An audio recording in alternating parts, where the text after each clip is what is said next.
Muy buenas noches para todos. Bienvenidos a nuestro encuentro CIPAS del curso Análisis y Especificación de Requerimientos para la fase número 4. Me presento, mi nombre es Franklin Liscano Celis, ingeniero de sistemas. También nos acompaña la ingeniera Ana Milena Corregidor, que es nuestra directora del curso. Y en el chat también nos acompaña el ingeniero César Felipe, tutor del mismo curso. Les agradecemos mucho la participación en este encuentro. Vamos a hacer un ejercicio, digamos, de tipo práctico. Vamos a recordar un poco lo de los conceptos, las definiciones y unos ejemplos claves que nos van a poder facilitar el desarrollo de la actividad que ustedes van a entregar correspondiente a la fase número 4. Voy a apagar mi pantalla la cámara, perdón, para poder compartir mi pantalla y que arranquemos con la actividad.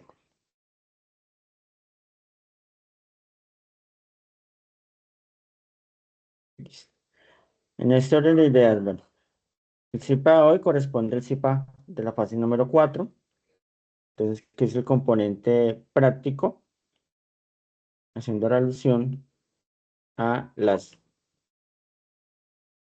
prácticas eh, simuladas del curso, análisis y especificación de requerimientos. Eh, Unos aspectos a tener en cuenta, unas noticias, digamos que es importante. En este momento es importante que todos los estudiantes lo sepan, lo conozcan. La actividad final que corresponde al 25% del curso es una actividad final que no tiene aplazamientos. Es decir, a diferencia de las actividades de la fase 2, 3 y 4, es decir, las del 75% de la etapa intermedia, en estas actividades, digamos que se tienen en cuenta algunas dificultades o algunos problemas que han tenido los estudiantes para poder de una u otra manera, pues, recibir las actividades en fechas extemporáneas. Pero lo que es la actividad final como tal es una actividad del 25%, son 2 semanas, y esa actividad realmente no tiene ningún aplazamiento ni tampoco consideración especial. ¿Qué sucede si un estudiante no puede participar en la actividad final? Pues acercarse al registro de control o desde su cuenta institucional acceder a los servicios de registro y control académico para cancelar el respectivo supletorio. ¿Qué es un supletorio? Es un examen o una actividad paralela a la que han venido trabajando, en el cual se evalúa lo correspondiente al 25%. Para aquellos estudiantes que han tenido dificultad en la entrega de las actividades, es decir, que al momento no han podido entregar actividad fase 2, fase 3, eh, digamos que en este orden de ideas pueden presentarla, digamos, siempre y cuando pues hagan la solicitud a cada uno de sus tutores, y los tutores pues, vamos a recibir la actividad an- hasta antes del cierre del 75%. ¿Por qué antes del cierre? Porque una vez que lleguemos a finalizar el 75% no podemos hacer modificaciones en la plataforma. Entonces, la idea es que el estudiante que tiene alguna dificultad se ponga al día, que no dejen vencer finalizando la actividad número 4, es decir, que se pongan al día con la actividad número 4 y que también puedan completar las que tengan pendientes. Esta actividad, la que estamos trabajando, inicia el domingo 26 de octubre, o inició, mejor dicho, y finaliza el lunes 24 de noviembre. De ahí es importante que todavía tenemos tiempo suficiente para los aportes. La invitación es a que participen, entreguen sus respectivos aportes, que los tutores podamos realimentar esos aportes para que ustedes puedan pulir de una u otra manera sus actividades y que el producto que se espera al finalizar de esta actividad sea el mejor producto posible.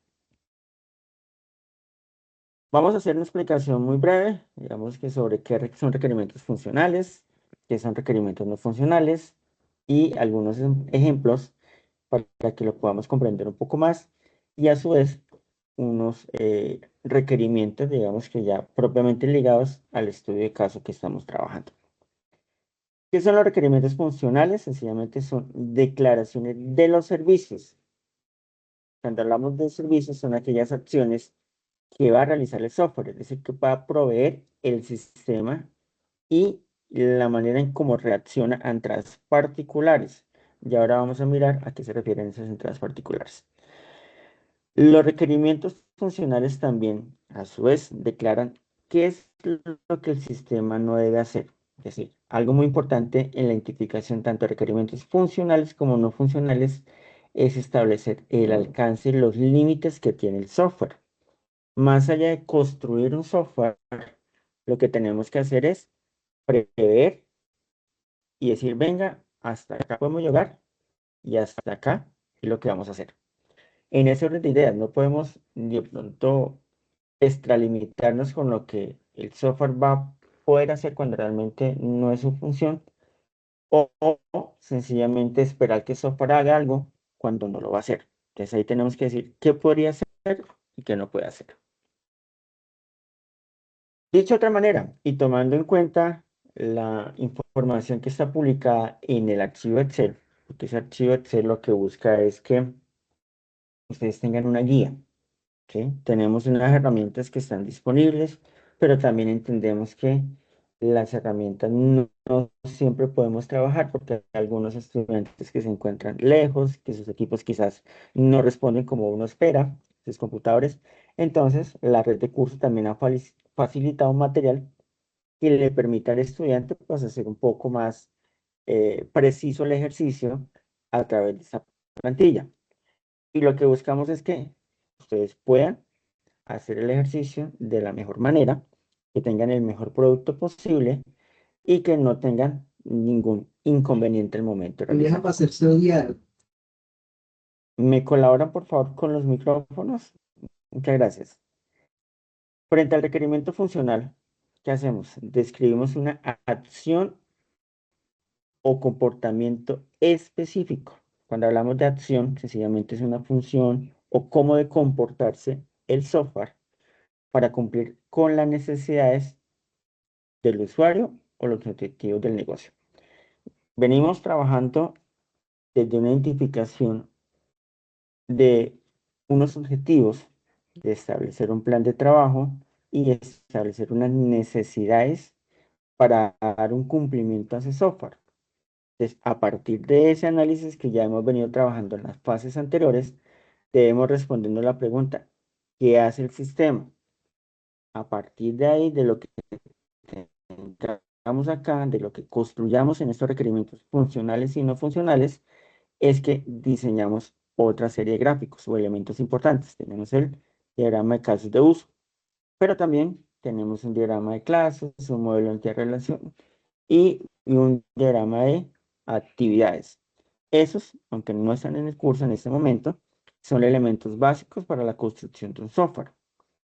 Entonces, en ese orden de ideas, como ejemplo que tenemos que el sistema debe permitir el registro de nuevos usuarios mediante un formulario que solicite nombre, correo electrónico y contraseña. Es decir, le estamos diciendo que el usuario cuando se vaya a registrar va a tener solamente esos tres datos. Es súper importante que definamos realmente los campos las funciones, y toda aquella información que el software va a recopilar. A partir de lo que hagamos acá, se construye lo demás. Es que los demás, diagramas de casos de uso, diagramas de clases, modelos de relación, bueno, en fin, todos aquellos elementos que nos sirven para construir un software directamente. Como tenemos acá este ejemplo, aunque ustedes dicen, bueno, pues es sencillo porque todo el software por lo regular tiene una opción de registrar usuarios nuevos, pero también nos hemos encontrado en la revisión de trabajos que a veces pasamos esos detalles obvios y no los tenemos en cuenta. ¿Qué significa? No tenemos en cuenta que el software va a tener una validación de usuario, no tenemos en cuenta que el software va a tener una opción de registro, no tenemos en cuenta que el software va a trabajar por diferentes módulos o va a trabajar por diferentes niveles de seguridad, sino que damos por hecho que el software va a funcionar así. Recuerden ustedes, estamos diseñando un software. Cuando hablamos de diseñar un software, es montarlo de cero. Y Siempre debemos tener en cuenta que los ingenieros de sistemas deben ser perfeccionistas. Lo que hagamos debe ser perfecto. ¿Por qué hago esta connotación? Porque si creamos un software y el software está mal, pues el usuario cuando lo use va a quedar con esa función mal o con ese aprendizaje mal. Ejemplo, si vamos a construir un software para que enseñe a los niños a sumar y decimos que 2 más 2 es igual a 5 y los usuarios son esos pequeñines que están haciendo un aprendizaje a través de nuestro software, ellos van a aprender que 2 más 2 es igual a 5. Ustedes van a decir, no, pero es que debe ser muy malo crear un software bajo esas características o con esos errores. Pero más allá de ese error mínimo o ese error tan obvio, también por es que a veces cuando creamos o cuando utilizamos un software, decimos, uy, pero esto está como enredado.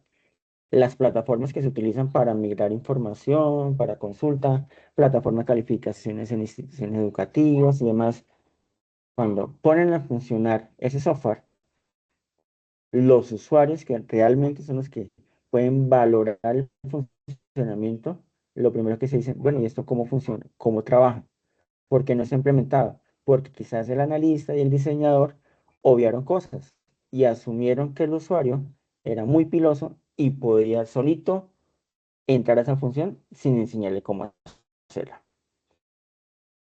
Entonces, es por eso que debemos ser lo más reales, lo más exactos y lo más perfeccionistas posible, para que a partir de ahí el ejercicio nos quede bien y el software obviamente nos quede bien. Vamos a mirar, estoy tomando el mismo ejemplo que está en el documento de Excel. La idea, más allá de revisarlo, es que ustedes puedan comprender la información que está publicada ahí. Entonces, el campo va a ser la descripción. En ese orden de ideas hay unas filas, unos ítems que se deben llenar. Esa información permite al lector o al analista o al programador establecer qué es lo que se quiere lograr. ¿Listo? Y tenemos unas siglas. RF significa funcional, NF significa requerimiento no funcional. Sobre esa orden de ideas, entonces tenemos unos números que son consecutivos. Eso nos permite dar un orden y establecer cuántos requerimientos tenemos y cuáles requerimientos son mm, en el sistema y cuáles van ligados con otros requerimientos. Nombre descriptivo tiene que ser algo muy corto, muy breve, que nos dé claridad sobre lo que hace ese requerimiento funcional. Entonces, en el ejemplo tenemos registro de almacenamiento de usuarios. Pues ya sabemos que sí o sí nos permite registrar un usuario y guardar la información de cada usuario que se registra. ¿Listo? Y tenemos unas versiones. Las versiones recuerden que son las mejoras que se le hacen significativas a un software. Cuando ustedes revisan por lo menos o van a descargar una aplicación, descargar un software de su celular, del sistema operativo Windows, Mac o cualquier otro sistema operativo, van a encontrar ustedes los números. Es por lo menos 10.8, 10.9, 10.15. El primer número o el número entero corresponde a las mejoras significativas grandes. Es decir, si yo paso una versión 9 a una versión 10, significa que me cambió desde interfaz, estructura, funciones, prácticamente todo. Pero si de una versión a la siguiente, el cambio solamente de la 10.2 pasamos a la 10.3, significa que lo que cambió internamente es poco, es decir, un parche de seguridad, una función que no estaba bien trabajada, un acceso directo, un recurso, algo muy mínimo que no genera cambios sustanciales en la versión, sino solamente en lo que se está trabajando. ¿Tenemos autores? Claro que sí, cada uno de nosotros somos autores de los requerimientos funcionales y no funcionales, como analistas, como diseñadores, como programadores. como ingenieros de sistemas, somos también autores de esto. Las fuentes, normalmente cuando nos apoyamos en el software, digamos que no 100% lo tiene que hacer el analista.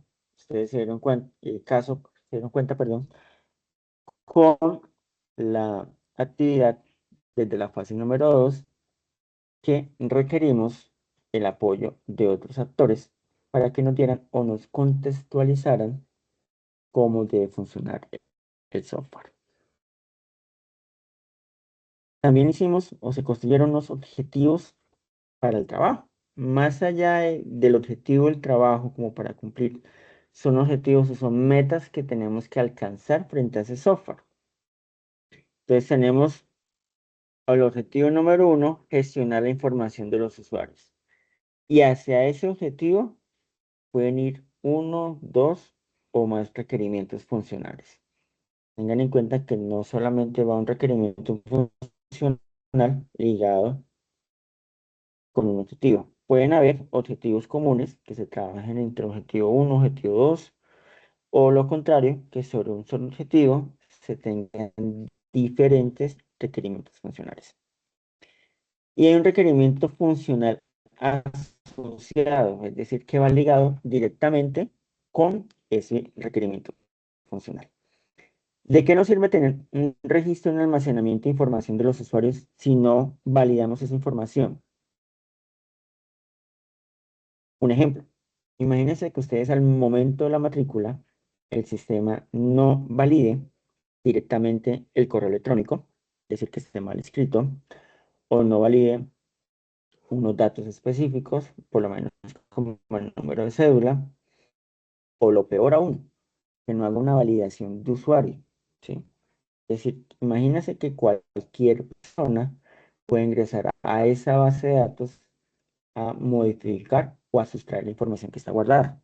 Eso sería peligroso y realmente lo peor que le podría pasar a una organización. Entonces, si tenemos la información validada, almacenada, bien estructurada, pues vamos a tener cierto nivel de confiabilidad y de seguridad de la información. Aquí tenemos una descripción ya un poco más detallada, teniendo en cuenta que tenemos un nombre descriptivo que es corto, pero lo que buscamos es que esa descripción cumpla con lo que vamos a hacer en ese requerimiento funcional. Entonces, en este orden de ideas, el sistema debe permitir registrar y guardar la información de nuevos usuarios, validando los campos requeridos y almacenándolos en la base de datos conforme al caso de uso, registrar usuarios. Ahora que miremos el ejemplo de los casos de uso, vamos a darnos cuenta de que van muy ligados. Entonces, si yo creo un requerimiento funcional y está ligado a un actor, prácticamente tengo ya un caso de uso. Entonces ahí tengo que mirar quiénes son mis actores, qué función cumplen dentro del sistema y a partir de ahí, entonces ya definimos un diagrama de caso de uso. Entonces venimos a trabajar algo que se llama la importancia y la urgencia. Entonces tenemos entre niveles, alta, medio, baja. Entonces, dependiendo de su nivel, así lo establecemos. Importancia alta, porque es esencial para la gestión y trazabilidad de los datos de los usuarios. Habrán elementos que no son tan importantes. Un ejemplo, que me permita cambiar la interfaz gráfica, es decir, manejar un estilo diferente. Podemos trabajarlo para el tema de accesibilidad, ¿sí? Digamos que para los que son con baja visión, que se puedan trabajar. Es importante, sí, pero no es tan esencial para el funcionamiento del software. Urgencia. Es necesario implementarlo en la primera iteración del desarrollo. Si no lo implementamos en este orden de ideas de manera alta, pues vamos a correr el riesgo que el sistema va a tener fallas. Entonces, las que son altas, que son importantes porque son urgentes, son las primeras que se van a construir en un software. Dependiendo del grado de importancia, de urgencia, de complejidad, pues así mismo se van a tener que ir ajustando, pero pues se van a tener esa prioridad al momento de realizar la programación. Estado pendiente de validación. digamos que en ese orden de ideas es importante que sea validado. ¿Por quién? Por el líder de análisis. Tenemos unos niveles que también se deben respetar: analistas, diseñadores, programadores. En ese orden de ideas establecemos realmente quién es el que puede hacer la validación de ese usuario o ese requerimiento funcional al momento de presentarlo. Estabilidad alta. ¿A qué hacemos referencia con la estabilidad? Es decir, por lo menos si nos vamos a subir a una silla y la silla de las cuatro patas solamente tiene tres, ¿será que es estable? Pero realmente no vamos a tener una estabilidad clara.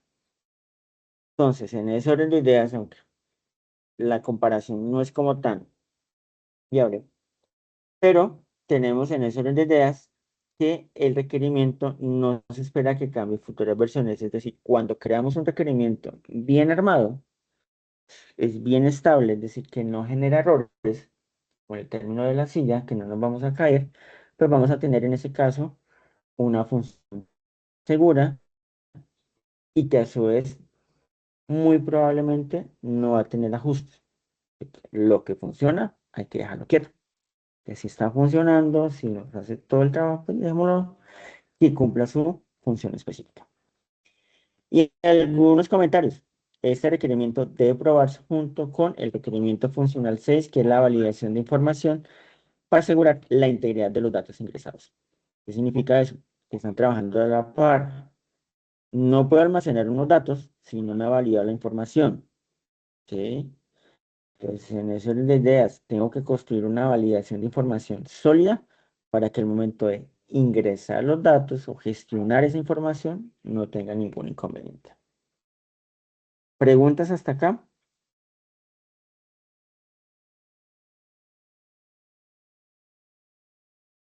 Sí, señor. Marcia, adelante. Yo tengo una, solamente una. Sí, Esto, aquí señora. donde, esto aquí donde dice campo, ¿tener que poner descripción o le puede poner otro título? No, dependiendo el tipo de requerimiento que tenga. Ya ahorita revisamos el documento en Excel. Espérate, lo revisamos primero, para que no queden Ah, dudas listo, profesor, él me sus pregunta. dudas. ¿Listo? Bueno, Sí, señor. entonces, Gracias. en ese orden de ideas, en campo, podemos trabajar la descripción, digamos, que es lo más importante que tenemos allí, pero no hay especificación sobre lo que vamos a trabajar. Me explico. Digamos que entre los requerimientos funcionales, más allá de generar mm, una ayuda o generar una acción, es una descripción de lo que el sistema va a lograr o va a hacer. Que vamos a describir como tal, digamos, cuál es la funcionalidad. Hay unas que son netamente obligatorias, ¿sí? Es decir, que el sistema sí o sí tiene que hacerlo, como lo que estamos viendo ahorita, que es la validación de usuario, que es la generación de políticas de seguridad para guardar una información, pero habrán otras que no son tan complejas, por lo menos un requerimiento funcional, que el sistema genere los informes. Esos informes, digamos, no van a ser tan obligatorios y van a poder ser que algunos lo puedan hacer. ¿Sí? De todas maneras, todos esos requerimientos van a ser un campo descriptivos. Entonces, en ese orden de ideas, lo dejamos como descripción y especificamos qué es la función. Vamos a describir qué es lo que hace ese software o qué es lo que hace ese requerimiento funcional como tal. ¿Listo? Entonces, aquí estamos mirando, por lo menos. En el término de importancia, tenemos tres campos, que es vital, importante y recomendable. Vital, como por lo menos el tema de una validación de usuario. O sea, es vital que el software lo tenga. No sé si lo pueden ver acá, vamos a ampliar un poquito más. Uy, mucho.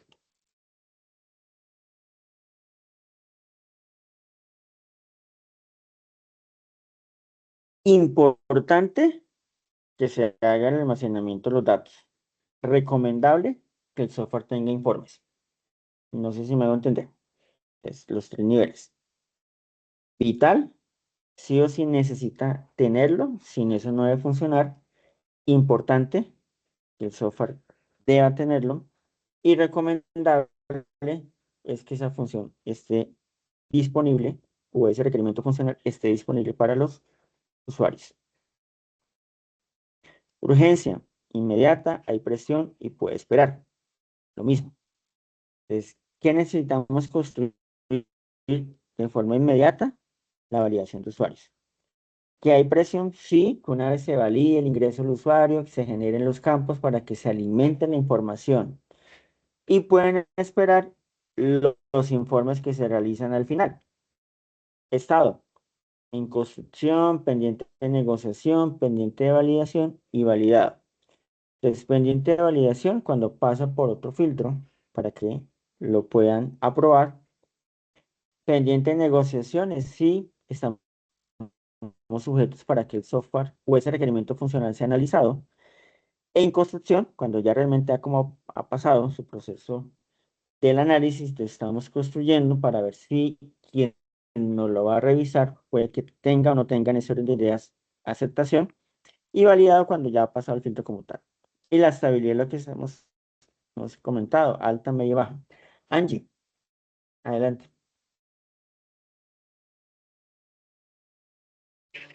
Buenas noches, tutor. Buenas Tutor, una noches. consulta es referente, bueno, esto nos guiamos referente al caso estudio o ese ya es muy aparte a lo del Excel. ¿Cómo así? No sé, no te entendí. Bueno, es que como aparece el caso estudio, ¿cierto? Entonces, en ese nos basamos para el realizarle el Excel. Sí, claro, porque sobre la información que están entregando, bueno, acá quiero hacer una connotación de la siguiente. Hay unos casos de uso que son comunes para todos los software. Y ustedes van a encontrar que esos se aplican a todos los software. Ejemplo, lo que estamos trabajando un momento, la validación de usuario. O sea, software que no tenga validación de usuario, software que está mal construido o quizás tiene otro propósito diferente. El tema de la información, lo mismo. El tema de los informes. Habrán algunos software que no pueden permitir o no permiten los informes, ¿sí? Entonces, esos casos o esos requerimientos funcionales, digamos que van orientados a la mayoría de los software. Entonces, si ustedes revisan tanto el software de caso de uso, del caso que se está trabajando, como en otros software, pues van a encontrar muchas similitudes entre los requerimientos funcionales, ¿sí? Esa es como la base entre los software. Tenemos una estructura básica, que tenemos unas funciones principales, por lo menos del panel de validación de usuarios. Dependiendo de la cantidad de usuarios, pues no le podemos dejar todas las funciones específicas. Hay funciones de administrador, hay funciones de usuario estándar, hay funciones de usuario intermedio, ¿sí? Pero lo que se está explicando, digamos acá, es aplicable tanto al software del caso que se está trabajando como a cualquier otro software. Digamos, traigo a connotación estos que son básicos, pero que son comunes para poderlos entender un poco mejor, que ustedes se orienten y tengan en cuenta de que esos requerimientos funcionales que son aplicados a todos los software. No sé si me hago entender, Angie.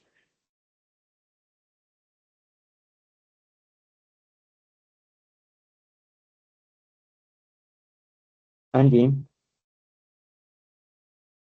no sé Sí, si sí, Angie señor. no me... Ah, ok, listo. Bueno, sigamos. Ya, digamos que estuvimos con el ejemplo explicando la manera en que se llena la tabla. Ahora, por lo menos, frente al caso de estudio, hay unos requerimientos funcionales que hacemos el ejercicio y que son por lo menos básicos, que son ejemplos que nos ayudan un poco a aterrizar nuestra actividad. Gestión de usuarios y autenticación, lo que hemos estado comentando hace un momento. El tema de que pueda validar diferentes usuarios. Víctor,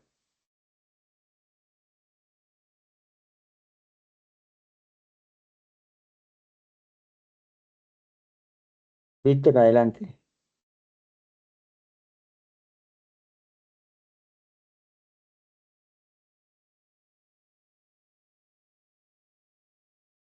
Bueno, no sé, tuvimos problemas con Víctor. Em, ¿Quién más está levantando la mano? Bueno, Marcia, por favor, adelante. Tengo otra pregunta. En el Excel que usted presentó, ahí donde dice puede terminar dentro del Sí, proyecto, señora. ¿qué significa la palabra puede terminar? El Excel que usted presentó, Ah, espérate, donde dice lo- le dice que abajo de en estabilidad, aquí, sí. donde está alta, media y baja, aquí puede terminar.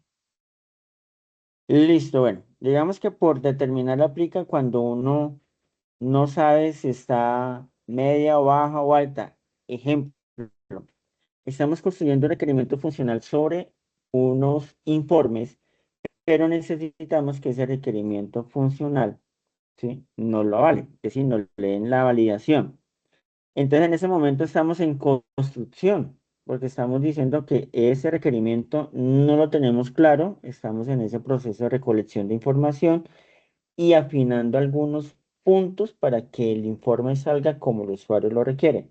Un ejemplo, que el usuario dice, no, yo no lo quiero con gráficas, sino que lo quiero con un análisis estadístico, pero estamos mirando qué puntos son los que quiere el análisis estadístico. Entonces estamos escribiendo, estamos estructurando, construyendo el requerimiento funcional y en ese orden de ideas no sabemos si lo que nos termine de pedir el usuario sea el informe final y de ser así, si va a continuar lo mismo o si de pronto ese informe puede estar sujeto a cambios. Por ejemplo, digamos que por lo menos como el salario mínimo. El salario mínimo cambia año tras año. Es decir, que hay un valor en esa variable que se va cambiando a medida que va pasando cada año. Entonces significa que no podemos crear una función sobre el salario mínimo que sea la misma durante 4 o 5 años porque siempre va a cambiar. Entonces ahí ya, digamos, su estabilidad es baja porque es una función que va a sufrir cambios.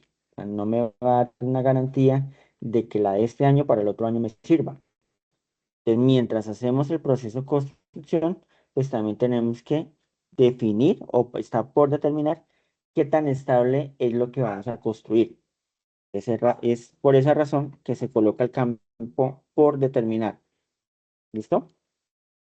Sí, señor. O sea, Bueno, esto sí es alta, medio, baja, lo alta, que quiere media, el baja. cliente, Sí, ¿no? exacto. Lo que no sabemos es en qué categoría de las tres la vamos a acomodar. Ah, listo, profe. Listo. Bueno. Estefanía, Buenas noches, profe. buenas Eh, noches. una pregunta, qué pena salirme un poquito del contexto. Lo que tengo es, tengo una duda con referente a lo del Excel. Si Sí, señora. yo utilizo el anexo, el Excel que está allí, ¿tengo que realizar también la parte de de la herramienta tecnológica? No. Digamos que el Excel es la guía para que lo pueda construir de forma manual. ¿Sí? Digamos, si estoy trabajando lejos o de pronto no me logro eh, ubicar con el software, no logro ingresar o no logro poder trabajarlo en línea, pues tengo mi archivo de Excel. El software, o bueno, los software que se colocan allí, nos permiten es una información mucho más ordenada, por decirlo, pero gran parte lo hace de forma automática.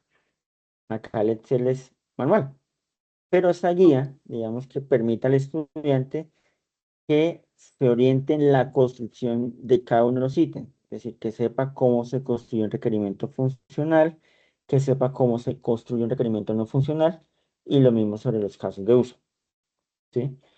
Los diagramas, sí o sí, pues tenemos que utilizar la herramienta adecuada, porque pues en Excel no podemos diagramar un caso de uso, o quizás lo podamos hacer, pero no es la herramienta diseñada para eso. ¿Listo? Entonces, si Ok. utilizas el software, muy bien, te felicito. Digamos, la idea es que ustedes también utilicen esas herramientas. Si ya tienen los requerimientos funcionales y no funcionales, los tienes en el software, están claros. bien, ¿sí? Que si quieres apoyarte también o complementar con el documento en Excel, magnífico. Pero no es una obligatoriedad que sea solamente con el documento Excel. Por eso se dieron diferentes herramientas. Listo, bueno, muchas gracias. Vale, con gusto. Robinson. Muy buenas noches, ingeniero. Mi pregunta es la siguiente. Buenas noches. El software que utilice tiene que ser exactamente el mismo que utilicen los otros 4 compañeros de mi grupo o puede ser uno diferente. No, no es el mismo. Digamos que la herramienta que cada uno utilice es la manera o el instrumento que pueden para llegar al mismo objetivo que es la construcción de los requerimientos, ¿sí? Es como si el uno fuera una bicicleta, el otro moto, el otro en carro, pero la idea es que todos lleguen al mismo punto. Entonces no es obligatorio que todos utilicen la misma herramienta. La idea es que todos hablen el mismo idioma. Cuando hablamos del mismo idioma, es que tengan en cuenta la estructura de los requerimientos, ¿sí? Que sepan qué es un requerimiento y que los requerimientos funcionales y no funcionales, pues tengan la información que se pide. ¿Listo? Muchas gracias, ingeniero. Vale, con mucho gusto. Marcia, con mucho gusto. Profe, una preguntita más. Esto los diagramas de caso de uso se hacen por Lucidchart o se hace por otras aplicaciones, ya sea Lucidchart, estos días Hay o qué otras varios. aplicaciones puede usar.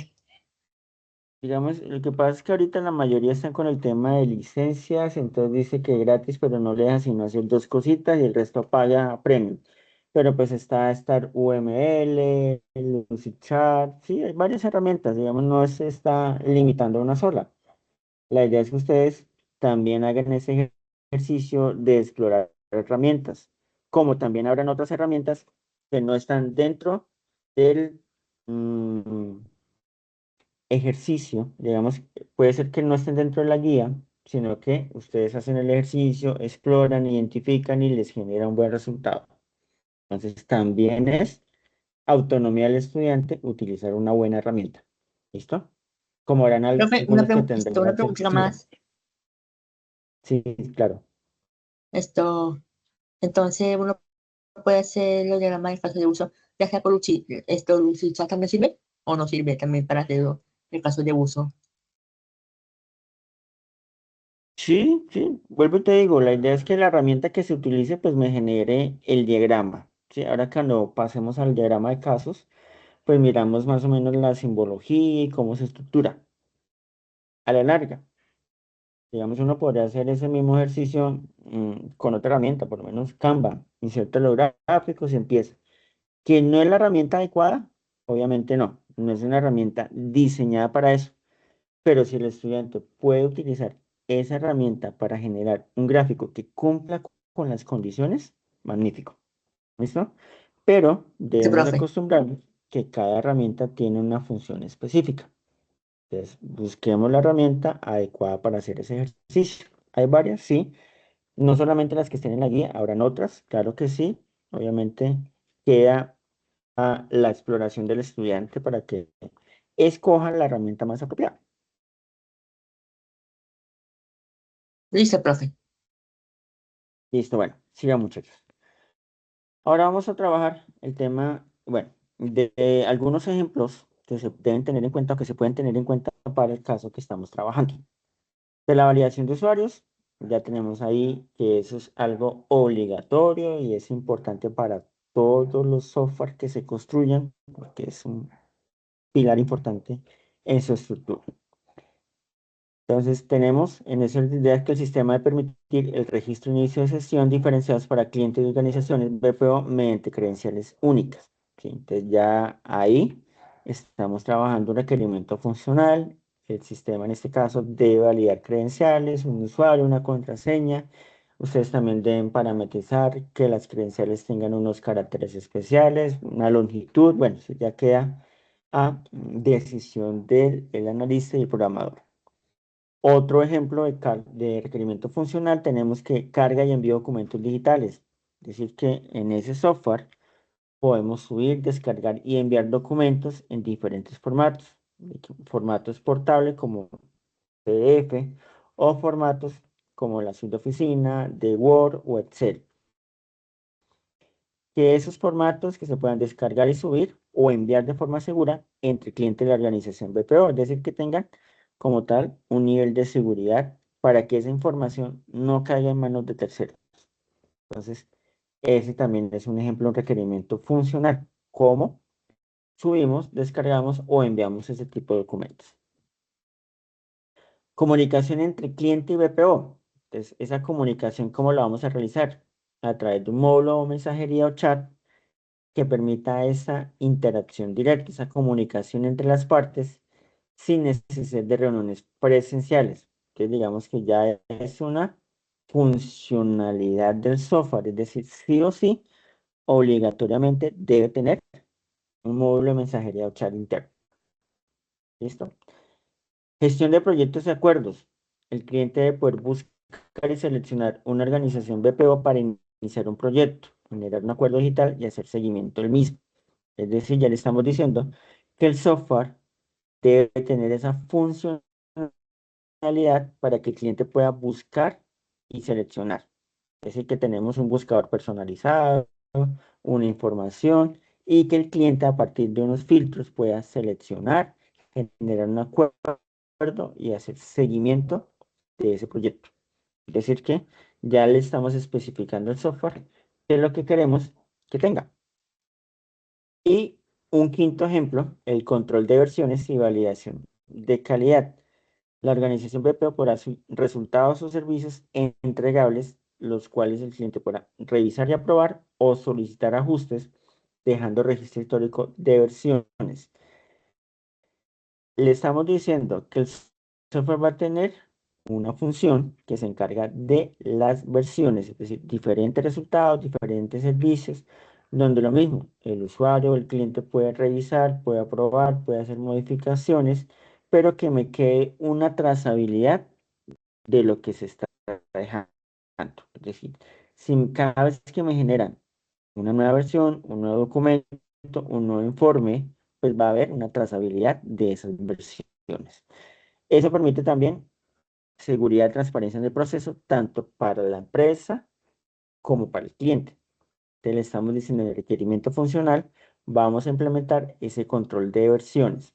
Vamos a dejarle la función que me guarde cada una de las operaciones. Entonces, si yo le cambio, un ejemplo, como estamos trabajando en Office, Google Docs en línea, entonces si yo hago unas modificaciones en una parte del documento, pues en el historial de versiones me aparece qué cambios fue lo que hice y si estoy trabajando con otros usuarios, pues que también me especifique qué es lo que se está cambiando. Eso va a generar más seguridad y estabilidad en el software. Ahora vamos a mirar con los requerimientos no funcionales, lo contrario. Son requerimientos que no se refieren directamente a las funciones específicas. Recuerden que las funciones estamos trabajando eran las de requerimientos funcionales, es decir, qué hace el software, pero que ese software, digamos, esas funciones directamente el usuario era el que las percibía, el que las utilizaba o el que se daba cuenta de lo que estaban ahí. ¿Sí? En los requerimientos no funcionales pasa lo contrario. Son funciones específicas que entrega el sistema, sí, porque todo está asociado al sistema, pero no necesariamente el cliente se da cuenta. Entonces, en este caso, son propiedades emergentes como la fiabilidad, o sea, qué tan bueno es el software, la respuesta en el tiempo. Un usuario estándar necesita guardar la información y que inmediatamente se la responda. Es decir, tiene un formulario, pregunté algo y el software me respondió. No que tenga que esperar, que 5 minutos, 10 minutos, no, que sea inmediato. Pero el cliente o el usuario nunca se va a preguntar en términos de milisegundos cuánto dura el software. Necesita que sea inmediato. Pero como analistas, como diseñadores, como programadores, sí es importante saber ese tiempo de respuesta. Ejemplo, si utilizo una base de datos pequeña, que no sea robusta, es decir, que no tenga los servicios y que no me dé una fiabilidad como lo puede dar Oracle, ¿sí? con sus bases de datos, pues el tiempo de respuesta va a ser mayor.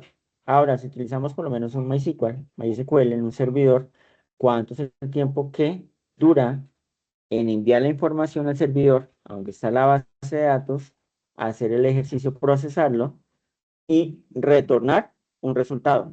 ¿Cuánto se puede demorar ahí? Ese tiempo está normalmente en milisegundos.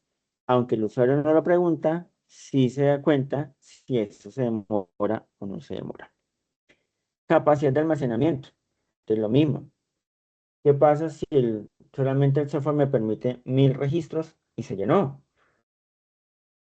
El usuario no sabe cuántos registros van almacenados, a no ser de que se coloque un contador, una manera que le muestre al usuario. Pero el usuario tampoco se pregunta, venga, ¿será que si le coloco el 1001 me lo va a guardar o no me lo va a guardar? No, a él le interesa es que funcione, pero nosotros sí tenemos que tener en cuenta esa información. De forma alternativa, se definen las restricciones del sistema como capacidad de los dispositivos de entrada y salida y la representación de datos que se utilizan en la interfaz del sistema. Ejemplo, cuando ustedes van a un cajero automático, hay algunos botones que funcionan y no funcionan, ¿sí? Es decir, hay cajeros que ustedes encuentran que tienen 4 botones a cada lado, pero entre las funciones solamente son 3 y 3. Entonces, en el software tiene que estar establecido que realmente necesita 6 botones, que si el cajero a nivel de hardware viene construido con 8, bueno, listo, necesita 6. Ahora, caso contrario, imagínense que el cajero de forma física solamente tenga 6 botones, 3 a cada lado, y las funciones del software, es decir, de las, quien administra ese recurso en hardware, es decir, el cajero directamente a nivel de software, pues necesita 8 funciones. Entonces van a haber 2 funciones que nunca vamos a poder acceder a ellas. La capacidad en ese orden de ideas también, con qué usuarios, con qué terminales, ¿sí? Ahora vamos a mirar los tipos que son a nivel de producto, organización y externo, y cómo esos datos se pueden representar en la interfaz del sistema. Entonces, imagínense que la contraseña, ¿sí? Que normalmente debe estar encriptada o debe estar por lo menos en asterisco, cuando usted la coloque, se revele normal. ¿Qué nivel de seguridad tenemos? Son detalles que hay que tener en cuenta. El requerimiento no funcional especifica cómo debe comportarse el sistema o las condiciones por las cuales opera. Entonces, cuando se comporta el sistema, entonces estamos hablando en términos de comportarse con otras herramientas. Un ejemplo, tenemos en el sistema operativo de un televisor, un Smart TV, el software que esté diseñado en Android, ¿sí? ¿Cómo debe comportarse cuando conecto una memoria USB y los archivos que están allí los va a dejar ver o no los va a dejar ver? ¿Sí? Entonces, eso tenemos que revisarlo, ese comportamiento, que si va a trabajar con otras plataformas, es decir, por lo menos el software, si trabajamos con una plataforma de Netflix, recuerden ustedes que hay algunos televisores que permiten actualizar y hay otros televisores que no permiten. Es decir, los primeros Smart TV no permiten la instalación de diferentes herramientas o diferentes programas nuevos que se ofrecen otros. Entonces, hay televisores que solamente viene YouTube, pero si no puede, viene YouTube y Netflix, pero no puede instalar por lo menos Amazon Prime. Entonces, ¿qué funciones debe tener? ¿Cuáles no? Y en este caso también las condiciones bajo las cuales debe operar. Entonces, ¿cómo debe trabajar? Por ejemplo, un Smart TV sin conexión a Internet, sencillamente es una pantalla más. ¿Qué funciones concretas? Entonces, por lo menos, si vamos a trabajar en un software, en la versión de escritorio, un ejemplo, podemos trabajar un software que solamente esté en un equipo. Pero para el caso de la empresa, no podemos trabajar con un software de escritorio. ¿Por qué? Porque tenemos muchos servicios que deben estar en línea, que deben estar trabajándose de forma simultánea. Entonces, no podemos arriesgarnos a que el equipo esté en un único equipo. como hay equipos que se deben trabajar en forma de red local. ¿Qué significa esto? Que van a trabajar solamente en una oficina en diferentes puntos, pero no tienen conexión a internet de forma solamente en el edificio, de forma local.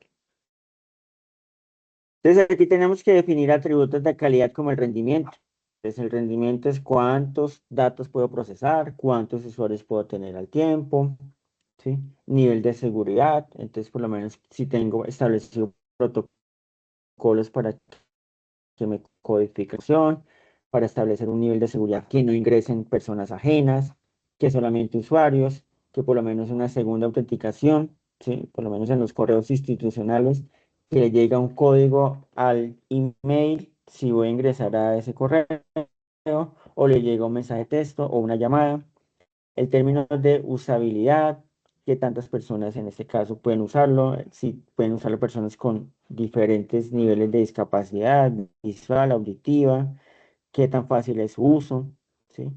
Porque tenemos software muy bueno, pero realmente no se entiende la manera en que el analista lo diseñó. Entonces, por lo menos, para un informe tiene que uno dar muchas vueltas, porque no dejaron un botón cerca de la información donde está. Situaciones por ese mismo estilo. Disponibilidad, ejemplo, por lo menos ustedes se ponen a ver que hay plataformas que después de cierta cantidad de usuarios se llenan, por lo menos el mismo campus de la universidad. Hay días, sobre todo cuando se acerca el tema del cierre del 75%, que es la misma fecha para todos los cursos, pues vamos a tener una mayor cantidad de usuarios intentando ingresar al tiempo. Entonces va a haber una congestión. Entonces esa disponibilidad, digamos que no la vamos a poder garantizar dependiendo de la cantidad de usuarios.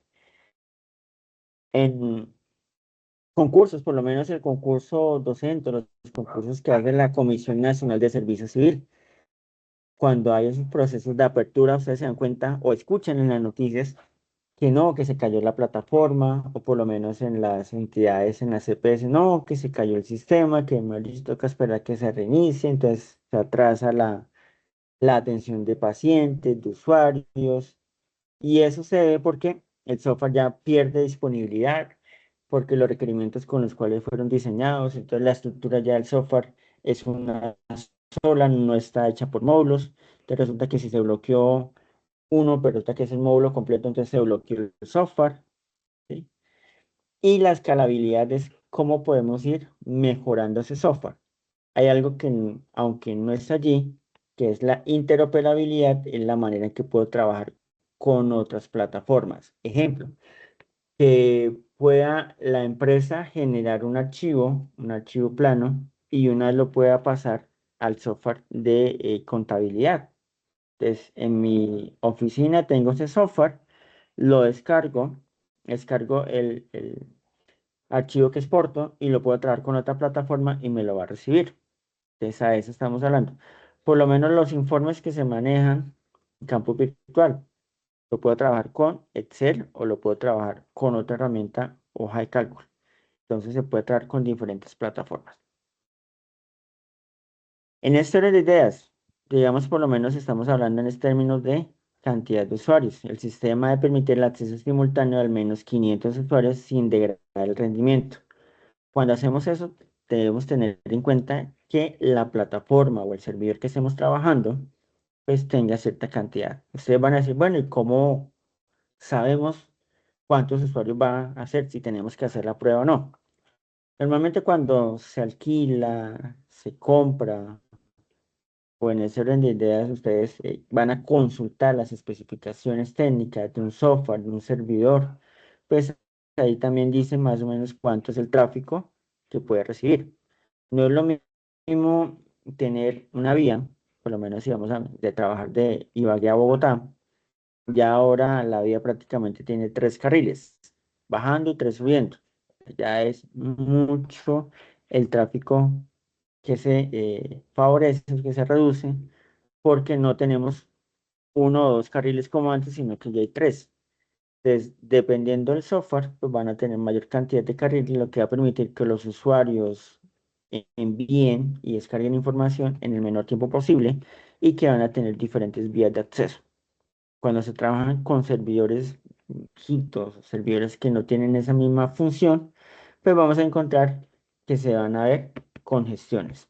Es cuando se cae una plataforma, que se cae la CNSC, es porque en ese momento muchos usuarios están intentando ingresar y el sistema no tiene la capacidad para dar acceso a todos al tiempo. Entonces aquí estamos trabajando clasificación de 3 tipos, de producto, a nivel de organización y a nivel externo. Entonces, cuando hablamos de productos, el comportamiento del producto, los requerimientos del desempeño, la rapidez en que se ejecutan el sistema los procesos, cuánta memoria se requiere, ¿sí? Entonces, por lo menos, no es lo mismo si trabajamos el Windows en un computador de última generación, un Core 5 Core 7, a este Windows que tenemos ahora, trabajarlo en un procesador de hace unos 5 años. Puede que funcione, pero no va a tener el mismo rendimiento. Entonces, esos requerimientos no funcionales tienen que definir de una u otra manera también cómo se está creando el sistema, bajo qué plataforma voy a trabajar. Pero resulta que yo creo una plataforma, pero solamente para Windows. Entonces, si llega un usuario con un Mac, con un Android o con otra plataforma, pues sencillamente va a decir, venga, aquí no lo puedo utilizar. ¿Qué pasa? Marcia, Profe, una preguntita. mira, Esto yo tengo entendido que los requerimientos funcionales son los que el sistema debe hacer y los no funcionales son los que el sistema debe tener en cuenta. Como por ejemplo, el sistema pues debería, un ejemplo, el sistema permite que el usuario se registre con usuario y contraseña junto con sus credenciales de la universidad. Ese puede ser un ejemplo, ¿no? Y otro ese es ejemplo un de no, funcional. y el ejemplo de no funcional sería el sistema debería de hacer el registro exitoso de su usuario, ¿no? No, no. En esta orden de ideas es, digamos, por lo menos de acuerdo a al requerimiento funcional que planteas. Entonces, el sistema debe permitir la validación de usuarios. ¿Listo? Eso es visible al usuario, es una función que va a tener el software, sí o sí tiene que cumplirla.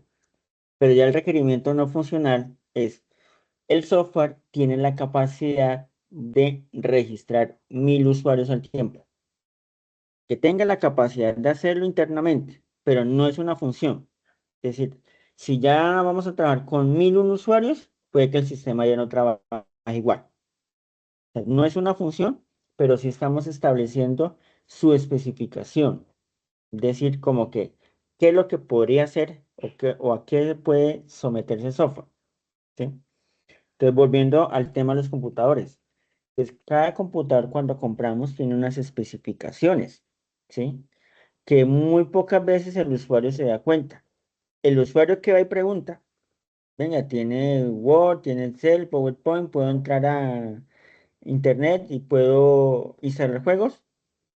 El vendedor le dice, sí, claro, esas son funciones y usted lo puede trabajar sin ningún problema.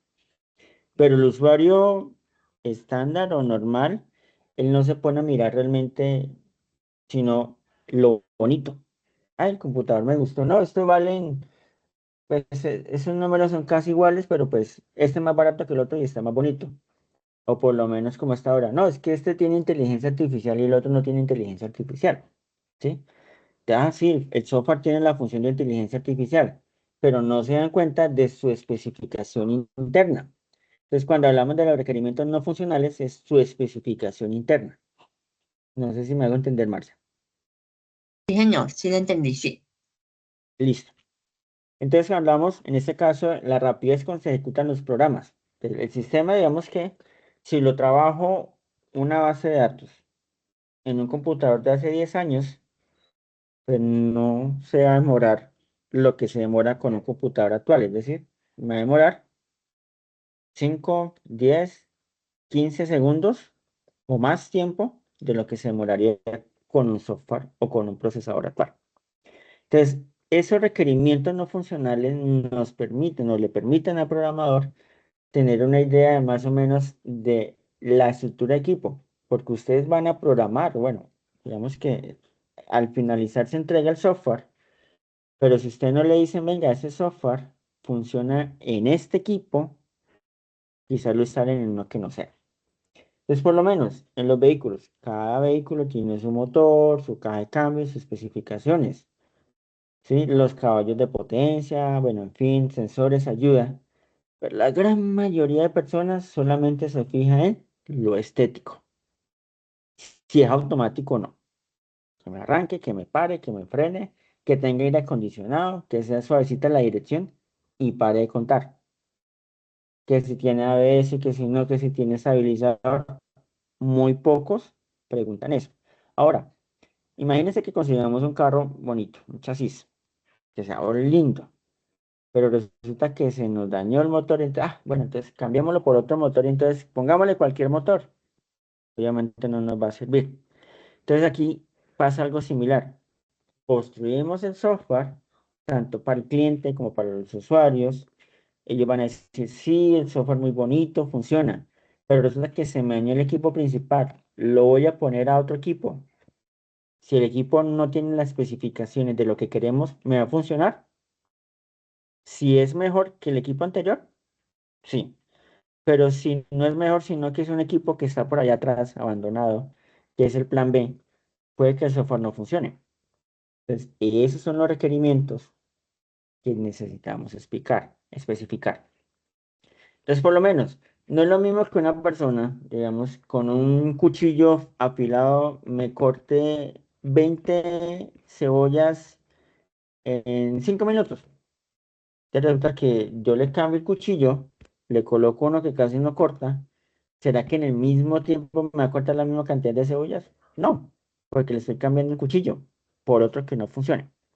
Entonces, en los requerimientos no funcionales, debemos ser muy claros sobre dónde vamos a trabajar el software, con qué va a trabajar y en dónde va a funcionar. Entonces, ¿cuánta memoria se requiere? Entonces, resulta que lo hicimos con ventanitas, muy bonito, con colores, con animaciones, en fin. Necesita 4 GB de memoria para trabajar. Entonces, resulta que tenemos un usuario que no tiene un supercomputador y él va a ingresar con su equipo viejito porque todavía le funciona y tiene 4 GB de memoria. Resulta que esas 4 están distribuidas para el sistema operativo, para las tareas y todo eso. ¿Será que le va a cargar? No, porque el software que ustedes diseñaron entonces ya pide más de 4 GB de memoria. Entonces, a partir de ahí, de ese requerimiento no funcional, debo establecer qué es lo que necesito para que mi software funcione y cómo funcione. Lo que está por debajo del software y no es lo que el usuario normalmente ve. Entonces, la fiabilidad de las tasas de fallas, entonces por lo menos cuando yo envío tantos paquetes de datos, cuáles van, cuáles se cuelgan, portabilidad, usabilidad, lo mismo. Entonces, ¿qué pasa si yo descargo un archivo que me genere ese software? ¿Lo puedo ver con otros programas? ¿Sí o no? Entonces, por lo menos, hay programas cuando usted descarga, por lo menos cuando uno trabaja con Microbit, que son unas tarjetas electrónicas, él genera un archivo que descarga, pero ese archivo solamente lo reconoce en Microbit. Es decir, que no es operable con otros recursos o con otro software. Dentro de los requerimientos no funcionales sería el archivo que exporta el software solamente puede trabajarse bajo la misma plataforma o una plataforma electrónica denominada tal. Que ya ustedes especifican que esa función o ese archivo que se genera tiene esa limitante. O sencillamente usted dice, no, es que solamente funciona con procesadores que tengan 386 o que estén trabajando a 64 bits. En fin. Requerimientos organizacionales. Entonces ya miramos los temas físicos, su configuración, su hardware, su potencial de trabajo.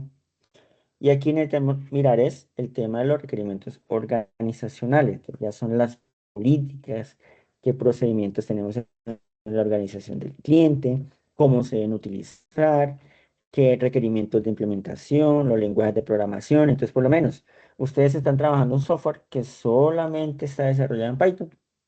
Entonces, ya colocan requerimientos no funcionales, lenguaje de programación utilizado en la construcción del software, Python. O que está COBOL, o que está Fortran, o que está PHP. Bueno, en fin, es definir bajo qué lenguaje está. Entonces, el método o el diseño a utilizar. Entonces, ¿qué utilizaron en su construcción? ¿Qué metodología de cascada, lineal, de desarrollo rápido? ¿Sí? Hay muchas. Los requerimientos de entrega que especifican cuándo se entrega el producto. Entonces, por lo menos para la organización se le entrega en este caso un software que está en un archivo ISO que no se puede editar. Bueno, en fin, son situaciones que se deben contemplar. Y requerimientos externos son factores externos al sistema y al proceso de desarrollo. Entonces, estamos trabajando en términos de interoperabilidad, es decir, cómo va a trabajar con otras plataformas, con otros sistemas, con otras organizaciones. Entonces, lo mismo, el archivo plano, si lo puedo trabajar con Excel, lo puedo trabajar con un blog de notas, o lo tengo que trabajar con PDF o cualquier otra herramienta. Es por lo menos el archivo que más se puede trabajar en diferentes plataformas es un archivo PDF porque la idea es que se pueda visualizar en un formato fácil en cualquier herramienta. Otros archivos que también son fáciles son los archivos de imagen que usted lo puede ver en un televisor, los puede ver en un dispositivo electrónico como reloj, en un radio con pantalla, en celular, bueno, en fin, ¿sí? Entonces es la manera como opero con otras herramientas. Y también tenemos lo que son los requerimientos legales, que aunque si bien es importante, no todos tienen en cuenta la parte legal. ¿Qué significa eso? Que en estos requerimientos es importante mirar si es un software libre. Recordemos que la licencia de software libre es aquella que sencillamente permite que un usuario pueda utilizarlo, modificarlo, distribuirlo, sin ningún inconveniente. Que la libertad de software libre hay varias, ¿no? Hay una que usted sencillamente puede solamente descargar y utilizarlo, o descargar y compartirlo, pero usted no lo puede editar. Si usted llega, baja el código fuente y lo edita, pues usted ya está sufriendo o cometiendo una violación a la licencia o el derecho que se le concedió a ese uso de software. Entonces, requerimientos éticos también van ligados a la normatividad de ley. Ejemplo, en Colombia se maneja la ley de protección de datos personales. ¿Listo? Entonces, volviendo al primer caso de requerimiento funcional, hay unos datos que son sensibles que si se guardan, debe tener el consentimiento del usuario para darle autorización a la empresa de que lo puedan llamar o puedan hacer uso de esa información. Cuando ustedes se matriculan, cuando ustedes actualizan la información, hay un campo donde dice autoriza para que la universidad lo contacte, sí o no, o solo por correo electrónico, solo celular, o no autoriza para que me contacte. Es su privacidad, su derecho a que no lo contacte. En ese orden de ideas, también el software debe estar claro si va a haber un consentimiento informado para que esa información esté lo más transparente posible y que si la empresa llega a llamarlo, no vaya a decir, venga, pero es que yo no autoricé que me llamara. ¿Listo? Asimismo, entonces, ¿qué va a pasar con esa información si se pasa, por ejemplo, cuando lo llaman a uno a un banco, venga, pero ustedes cómo consiguieron mi número si yo no le he dado el número a nadie? Resulta que entre ellos se pasan las bases de datos. Ya no, pues que tengo esa base de datos de 1000 usuarios. Ya llamen. Antes era muy común, ahora ya no. Entonces los software también así como se debe proteger esa información, debe velar porque eso sencillamente esté seguro y no se comparta. ¿Listo? Entonces, estos últimos son impuestos al sistema para que se pueda asegurar que el usuario los acepte. Entonces, el consentimiento informado. Entonces, autoriza el tratamiento de datos personales, sí y no. Listo. Entonces, eso es lo que tiene que dejar claro en los requerimientos funcionales. Entonces, recuerden que son tres tipos. Los requerimientos que están asociados a la parte interna, configuración, tiempo de respuesta, procesos, ¿sí? Están los de las organizaciones, entonces con cómo se va a trabajar, el término del lenguaje de programación, el término de su estructura, y está el término de los externos, que ya son los requerimientos asociados a la normatividad y las leyes. Entonces aquí tenemos un ejemplo de un requerimiento no funcional. Es lo mismo, campo de descripción, requerimiento no funcional, el 02, rendimiento del sistema ante múltiples usuarios. lo que estábamos hace un momento comentando. ¿Qué pasa si tenemos muchos usuarios y el software no está diseñado para soportar tantos usuarios? Entonces tenemos autor, fuente, con quien consultamos, con qué objetivo estamos en este momento asociados, con el número 3, que es garantizar la eficiencia y la estabilidad del sistema. Va asociado con la disponibilidad del servicio, que es un requerimiento no funcional, es decir, cuánto tiempo o cuáles días o cómo va a estar disponible el servicio. Entonces, un ejemplo, por lo menos Nequi. Que Nequi, cuando ellos van a hacer alguna actualización, colocan estimado usuario, me permite informarle que para el fin de semana, en el horario comprendido de 1 a 3 de la mañana, nuestro sistema presentará intermitencia porque estamos haciendo actualización. Entonces ahí ya no hay una disponibilidad del servicio o la disponibilidad del servicio queda limitada a las actualizaciones del software. Descripción: el sistema debe permitir el acceso simultáneo al menos 500 usuarios sin degradar el rendimiento ni afectar los tiempos de respuesta. Es decir, que ya le estamos estableciendo una base sobre la cual podemos trabajar.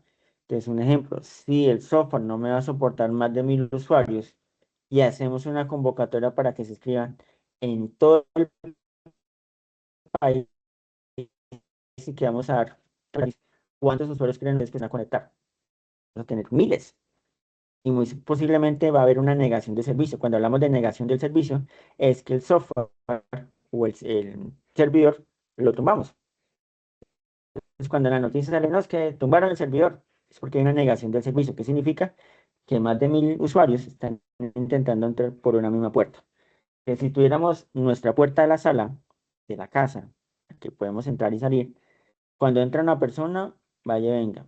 Que pueden entrar dos, si son delgados, vaya y venga. Pero si van a tratar de entrar 5 personas al mismo tiempo, no lo va a dejar pasar. Entonces ahí ya hay una negación del servicio, hay una caída del sistema, una caída del servidor y tenemos inconveniente. Entonces en el requerimiento no funcional establecemos cuánto es la cantidad de usuarios que están en ese momento permitidos para poder ingresar. Importancia lo mismo, es alta, esencial para asegurar la continuidad. La urgencia es media porque requiere evaluación durante la fase de pruebas de rendimiento, es decir, necesitamos que eso funcione sí o sí y que se cumpla con mínimo de 500 usuarios.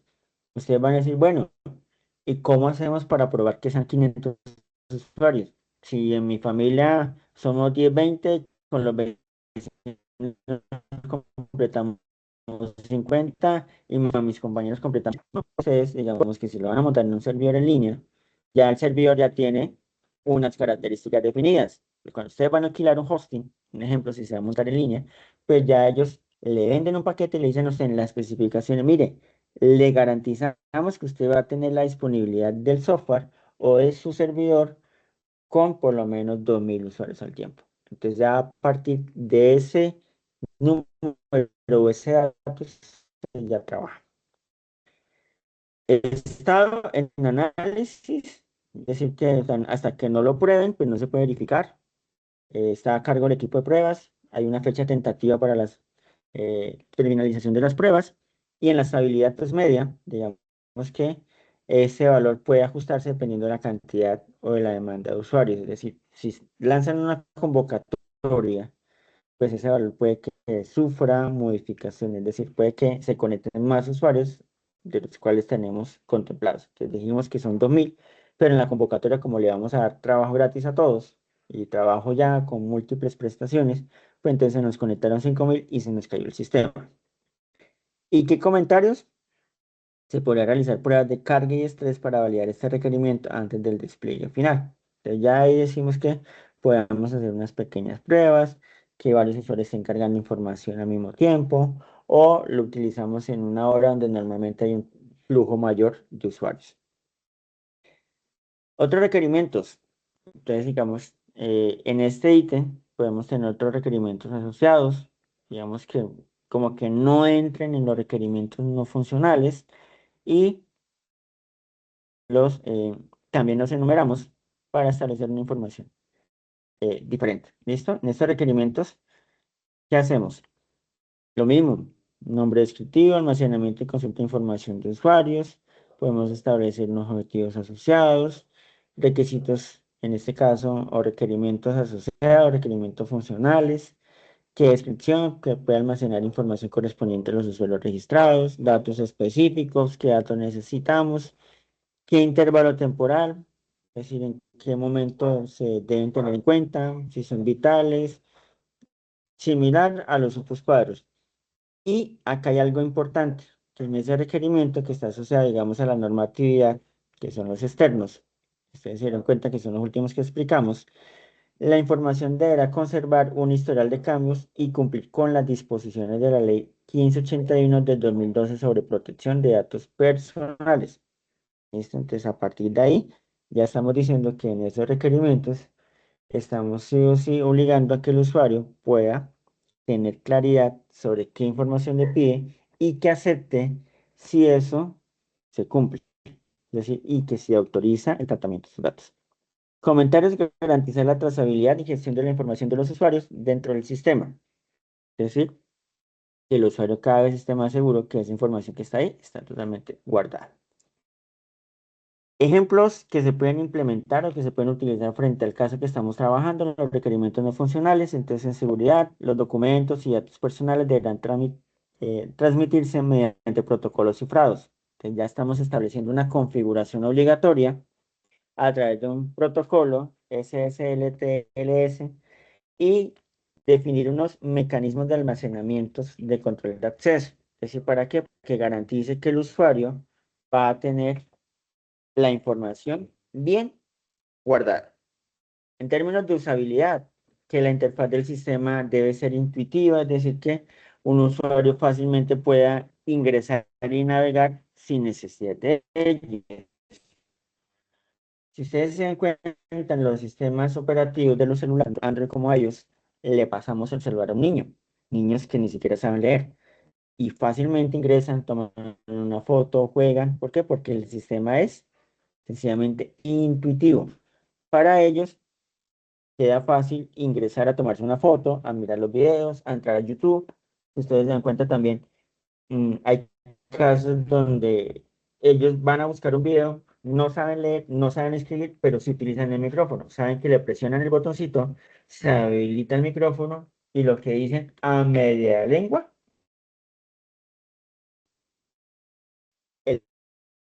Entonces también, ¿qué nos permite en términos de usabilidad? Permitiendo que usuarios sin experiencia técnica puedan interactuar sin dificultad. Es decir, que por lo menos un niño pequeño pueda manipular un celular sin necesidad de saber leer ni conocer la estructura del sistema operativo. Desde que se lo desbloquee, de ahí para allá, ya puede hacer de todo. Disponibilidad. El sistema debe estar disponible al menos 99% del tiempo, considerando mantenimiento planificado fuera de horarios laborales. Se supone que ese es el principio de las billeteras digitales, como Nequi, que debe estar disponible el 99%. Pero pasa que usted va a pagar y resulta que a veces está bloqueado, está caído y usted queda encartado porque no sabe cómo pagar lo que se ha consumido. Entonces no hay una disponibilidad de al menos del 99% del tiempo. Entonces si hacemos una estadística, usted dice, no, cada vez que voy a entrar siempre está caído, entonces hay una disponibilidad del 70 al 80% de lo que debería ser. Escalabilidad. La arquitectura del sistema deberá permitir incrementar usuarios, transacciones y almacenamiento sin afectar el rendimiento del sistema bajo carga normal. ¿Qué significa eso? Por lo menos cuando están en las EPS, ¿sí? Que dicen, bueno, liquidaron tal EPS, entonces los usuarios de esta EPS se van para la otra. ¿Qué pasaría donde el software no permitiera recibir esa cantidad de usuarios? Va a decir la empresa, no, venga, no me manden más usuarios porque mi software no acepta más usuarios. Te va a perder plata. La empresa que dice, no, sí, sí, venga, venga, que eso como sea, guardamos la información. Por eso es que después el software se satura, ustedes van a solicitar una cita médica y no, no hay sistema, se cayó el sistema. Y usted dice, pero ¿por qué? ¿Será que no hay internet? No, internet sí hay. Lo que pasa es que la plataforma quedó mal instalada, mal diseñada, perdón. Entonces, cuando se les dio por ampliar, pues colapsó porque no estaba proyectada para aguantar tantos usuarios al tiempo, tanto volumen de información, entonces hasta ahí llegó. Y el rendimiento. En las operaciones comunes, inicio de sesión, carga o descarga de documentos, envío de mensajes, no deberían superar 3 segundos de respuesta bajo carga normal. A diferencia, si estamos trabajando a través de un internet o un proveedor de servicios que no me ofrezca una velocidad adecuada. Ejemplo, digamos que no es lo mismo trabajar un sistema en una institución educativa, en un colegio, donde la red que sea de 20 por lo menos, o de 30 megas de velocidad, pues todos los estudiantes estén conectados, entonces usted va a utilizar el software, resulta que el software no le cargó, entonces, ese software está malo, no, pero venga, mire cuántos usuarios están utilizando ese internet y si realmente le está dando la velocidad que necesita. Entonces, en términos normales, él no debería esperar más de 3 segundos, ni cargue ni descargue, y eso que 3 segundos es mucho. Dependiendo de la velocidad estándar del internet, usted le dio subir archivo, 2 segundos ya tiene que decir archivo cargado. O para descargarlo lo mismo. Pero pues es una variable que sí o sí toca trabajarla junto con la velocidad de internet. Son 5 pequeños ejemplos que se deben tener en cuenta al momento de trabajar con el software. ¿Listo? ¿Preguntas hasta acá para dejar el tema claro, requerimientos funcionales y no funcionales? No tengo Ya lo otro te preguntas. sigo yo. Vamos con el caso de uso. Bueno, los casos de uso. Ya lo voy a... Pero sobre requerimientos, ¿alguna pregunta o no? Claro. Todo claro, no, señor. Listo. Gracias, Marcia. Bueno, ahora vamos sobre los casos de uso. Y resulta que un caso de uso, cuando nos dicen, bueno, ¿qué es un caso de uso? Sencillamente es el conjunto de escenarios que tienen una meta de un usuario en común. Es decir, cómo diseñar a través de un mapa qué es lo que va a hacer cada usuario, cada actor. Entonces aquí hay que tener en cuenta que no podemos meter a todo el mundo, porque si uno dice, no, bueno, es como un ejemplo, en la universidad entonces un usuario tenemos al decano, al jefe de programa, al líder, podemos nombrar varios. ¿Todos ellos cumplen la misma función? Si cumplen la misma función, pues un solo actor. Si tienen funciones diferentes dentro del sistema, entonces ya son actores diferentes. Un ejemplo, que aquí este señor solamente pueda ingresar la información, pero no pueda modificarla. Entonces ya tenemos un usuario más grandecito, con más niveles, con más jerarquía, que sí lo puede modificar. Y tenemos entonces el otro usuario que es el administrador, ya es el jefe, el patrón, que todo lo puede modificar. Entonces, el que llamamos cuando venga, se cayó el sistema, o venga, que necesitamos abrir, modificar, crear, habilitar, entonces ya es el administrador. Pero, ¿qué es, digamos, el diagrama en casos de uso? Es sencillamente la unión de 3 cosas importantes. Un caso de uso, que es la descripción de un proceso que va de fin a fin. Es decir, desde dónde inicia hasta dónde termina.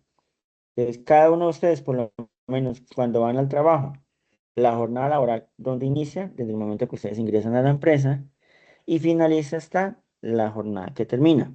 Pero pues ahí hay unos pasos, ¿sí?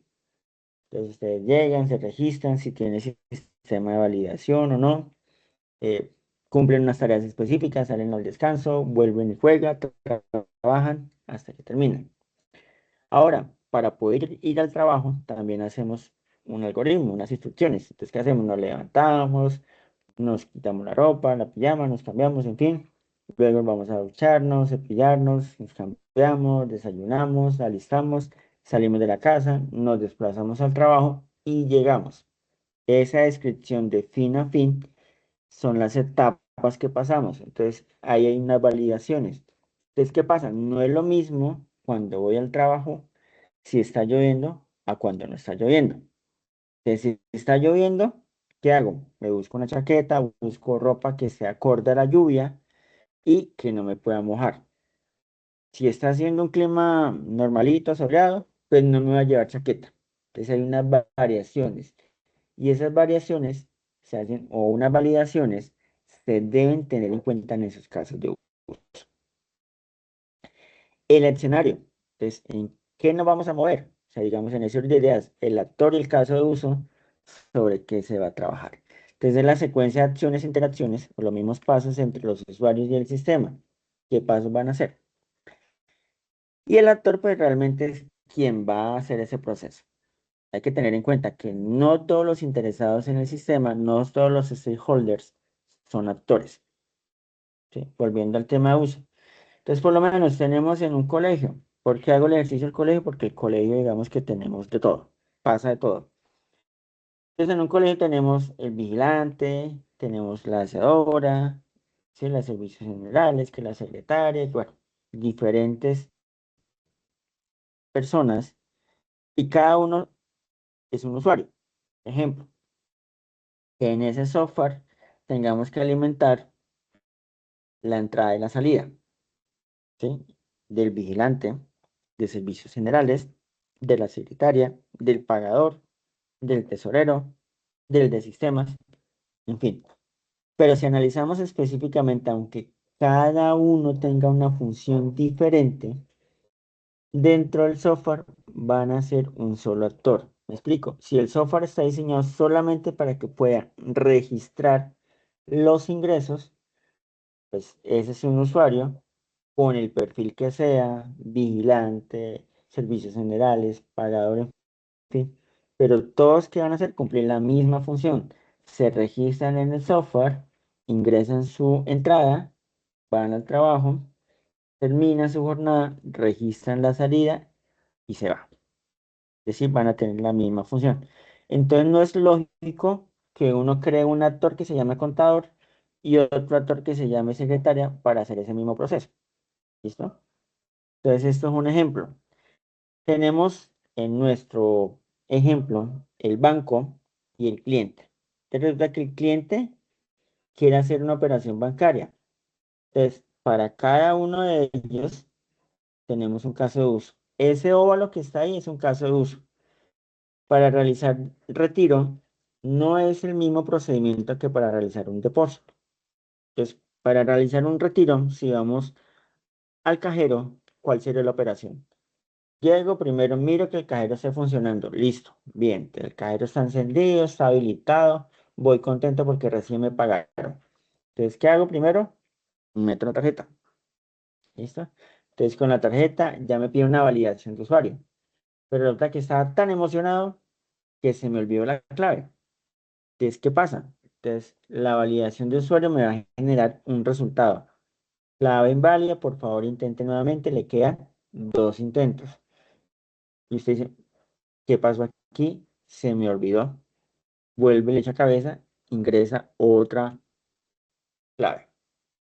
Podemos tener dos opciones, que si era la clave correcta, le dio acceso y pudo continuar el proceso. Entonces ya usted dice, necesito 600.000 pesos. Él hace la validación si tiene plata. Si tiene plata, entonces empieza a sonar el cajero, que es el sonido que más nos gusta. Y luego nos genera un ticket o un saldo y salió. Entonces ahí finaliza ese caso de uso. Pero ahora, ¿qué pasa si en la segunda vez que estoy colocando la clave, la coloqué mal? Entonces me va a decir, venga, clave inválida, le queda un intento. Volvió, hizo el ejercicio y resulta que tampoco era la clave. Él ya no le va a pasar una cuarta, sino que dice que ya después de los 3 intentos inválidos, se la bloqueó o se la restringió por seguridad para que no fuera desocupada la cuenta. ¿Listo? Ese retiro, eso que hicimos ahora, lo que especificamos es un caso de uso. Ahora, si estuviéramos hablando de un depósito, para un depósito normalmente no nos piden la tarjeta, o sea, no tendríamos que ir a la tarjeta. Que hay cajeros multifuncionales que nos hacen ese proceso, sí, lo podemos hacer, podemos consignar en un cajero multifuncional, pero normalmente, ¿qué tenemos para hacer una consignación? Vaya a una sede, un punto físico, haga fila, entre del número de cuenta, de pronto le piden la cédula, presenta el dinero, hace la transacción y le devuelven un comprobante. Es decir, que posiblemente no necesitamos tarjeta. ¿Listo? Ahora, transferencias, lo mismo, consulta de saldo. Entonces, cada uno de ellos, digamos que tiene unos pasos. ¿Sí? Cuando hablamos de la palabra estén y las flechas, significa que hay un retorno. Entonces, lo que estaba explicando en ese momento, voy a sacar dinero, ingreso mi tarjeta, ingreso mi clave. Él valida la información del usuario y me retorna. ¿Qué me retorna? Si la clave es correcta, le doy paso. Es decir, sigue el proceso. Si la clave es incorrecta, le digo, venga, qué pena, pero usted se equivocó. Lo mismo para el tema del saldo. Resulta que voy contento porque me dijeron que ya me habían pagado. Entonces, como le creé a mi compañero, me fui a sacar plata. Y llegué al cajero todo contento porque, uy, si le pagaron a mi amigo, también me pagaron a mí. Y resulta que el amigo tiene el banco de la misma cuenta. Es decir, que en el banco, digamos que la nómina es del Banco Popular, entonces automáticamente se le ve reflejado a todos los del Grupo Aval.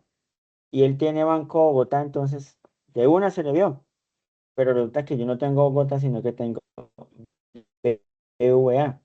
Pues me fui yo para el cajero contento. Le digo, sáqueme 600, saldo insuficiente. Pero ¿cómo así? ¿Luego no habían pagado? Sí, claro, pero pues hay un horario para la transferencia. Es decir, el dinero se ve reflejado después de las 5:30, 6 de la tarde en ese banco. Desde el punto donde yo voy. Entonces, ¿cuál es la información que le retorna el banco? Saldo insuficiente. Y hasta ahí llega el proceso porque no le va a generar ese dinero que solicitó. Entonces, cuando encontramos esa palabra STEM y esa flecha significa el retorno. ¿Qué me retorna? Una información. Si vamos a tener el retiro, en ese caso de uso vamos a tener dos retornos. Uno, que la contraseña esté bien. Y dos, que el saldo. Tenemos acá una tablita. Y esa tablita, digamos que es muy importante, que resume lo que hacemos y va muy de la mano con los requerimientos funcionales y no funcionales. Entonces, nombre del caso de uso. Entonces, por lo menos vamos a hacer un retiro. Entonces, colocamos el nombre del caso de uso sería retiro dinero, teniendo en cuenta el ejemplo que estamos trabajando. Autor. ¿Qué autor? El nombre de cada uno de ustedes y la fecha en que lo hacemos. Descripción. Este caso de uso me permite extraer dinero que tenga mi cuenta a través de la función retiro. Actor. Entonces, el usuario y el banco. ¿Por qué razón? Porque a partir de esos dos, si no hay comunicación, es decir, está el cajero, tengo las ganas de sacar plata, tengo mi clave, tengo mi tarjeta, pero si no hay conexión con el banco, nunca va a salir plata de ahí. Y encontramos algo que se llaman precondiciones y poscondiciones. O sea, precondiciones es lo que debe cumplirse para poder que se ejecute correctamente el caso de uso. Y poscondiciones es lo que se debe cumplir cuando se finaliza ese caso de uso. Entonces, la precondición que necesitamos para que el cajero me bote plata, dos precondiciones. Uno, que tengamos la tarjeta y que tengamos la contraseña que es. Dos, que haya dinero en la cuenta. ¿Listo? Teniendo en cuenta que el cajero está funcionando, porque si el cajero no funciona, pues entonces ya serían tres. Que el cajero funcione primero para poder que se validen las otras dos. Entonces, precondiciones, una tarjeta,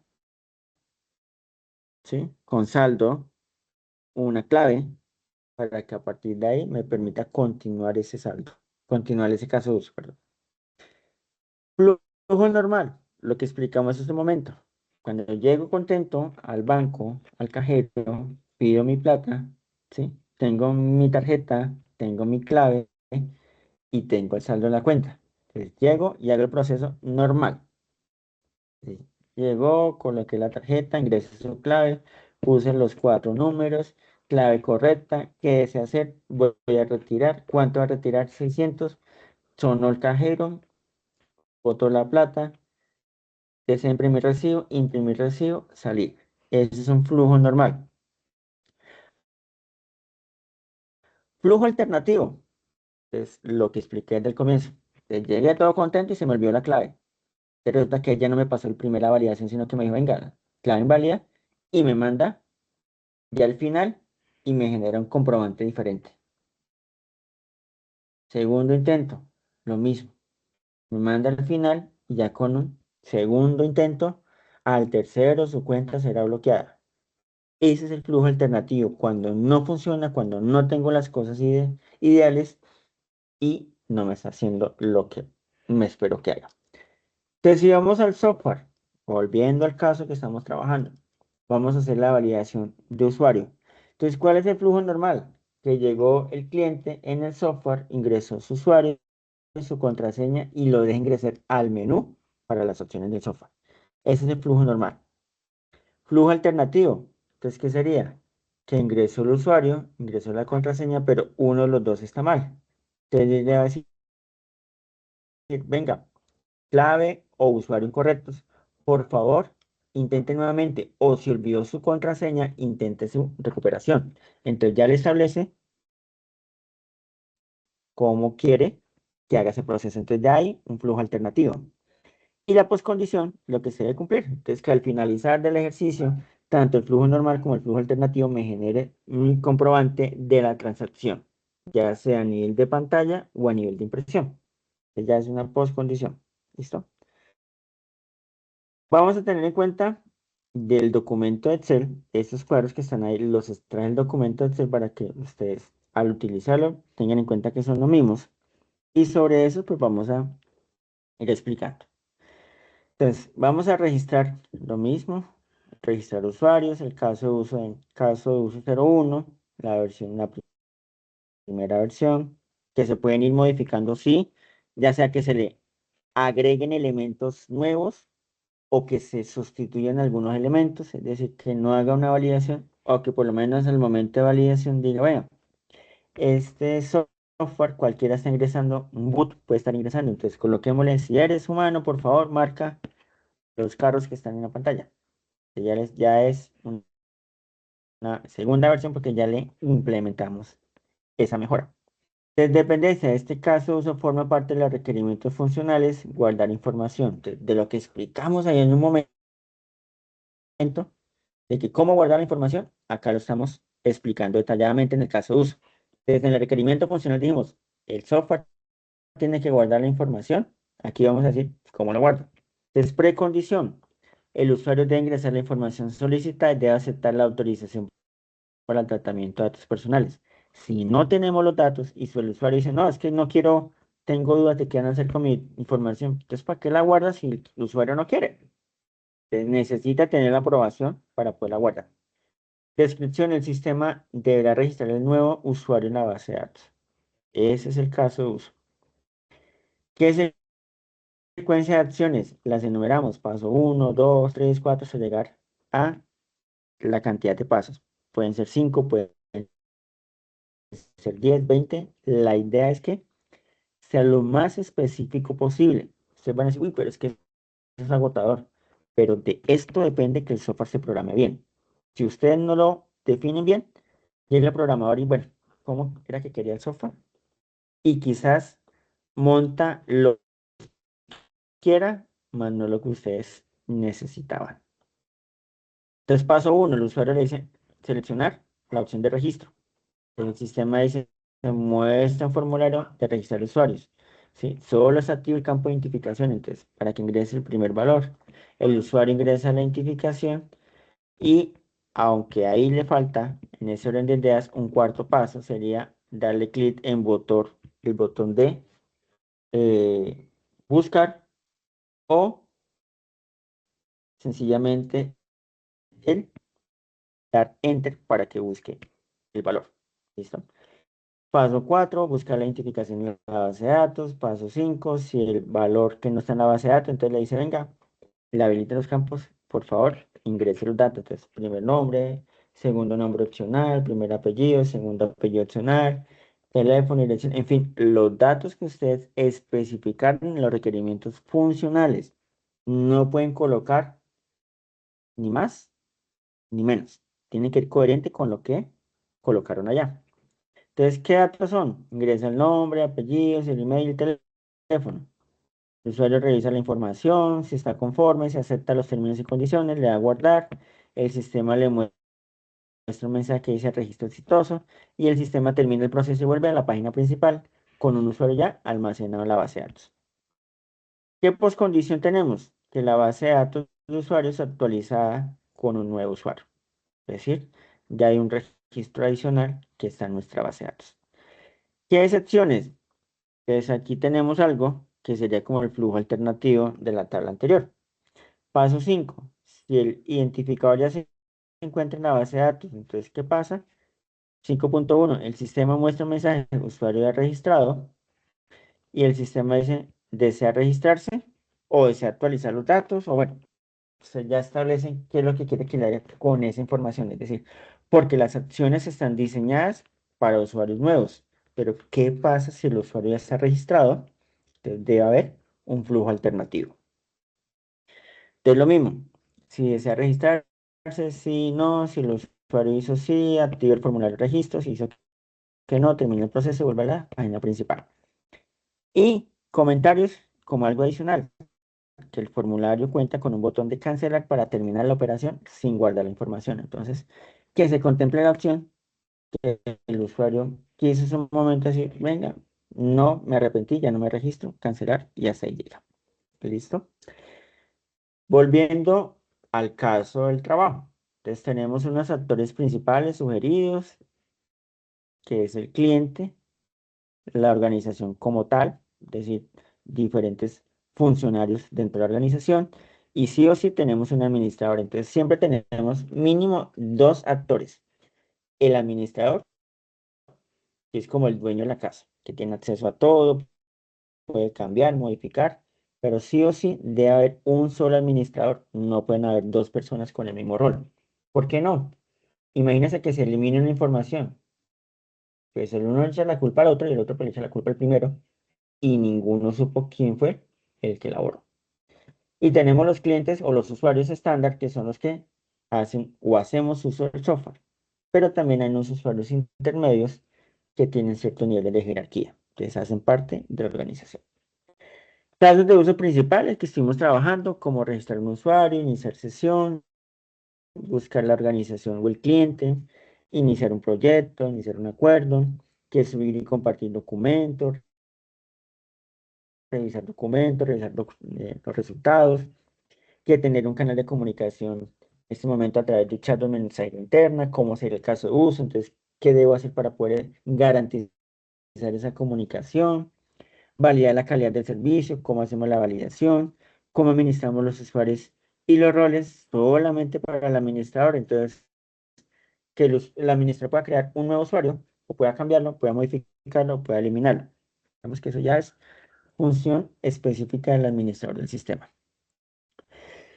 Hasta acá, digamos que es, en resumen, lo que tenemos que hacer, que eh, se espera con este ejercicio, con esta explicación que vimos, pues que ustedes pudieran fácilmente comprender la diferencia entre los requerimientos funcionales, los no funcionales y la relación que tenemos entre esos requerimientos y el diagrama de casos de uso. Y que si estamos tan juiciosos y específicos con el caso de uso, créame que quien llegue a programarlo va a hacer el ejercicio lo más fácil posible.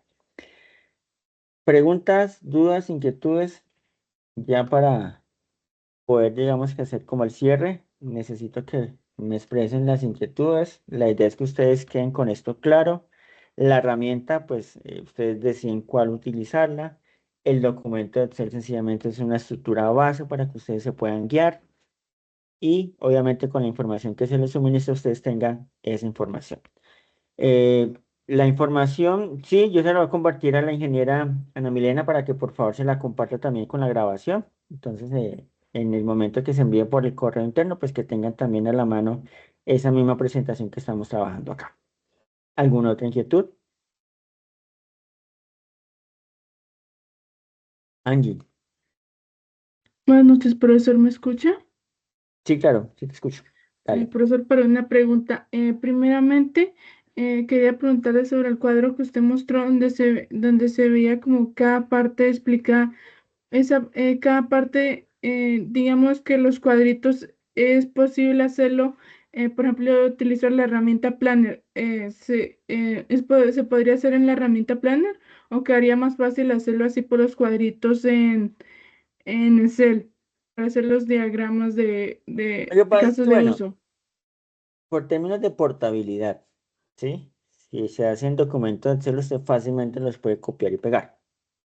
Con otra herramienta, si no está con la versión, digamos, paga, pues no tendríamos la opción de exportar los cuadros, sino pantallazos, En términos de portabilidad y usabilidad, pues será más fácil Excel.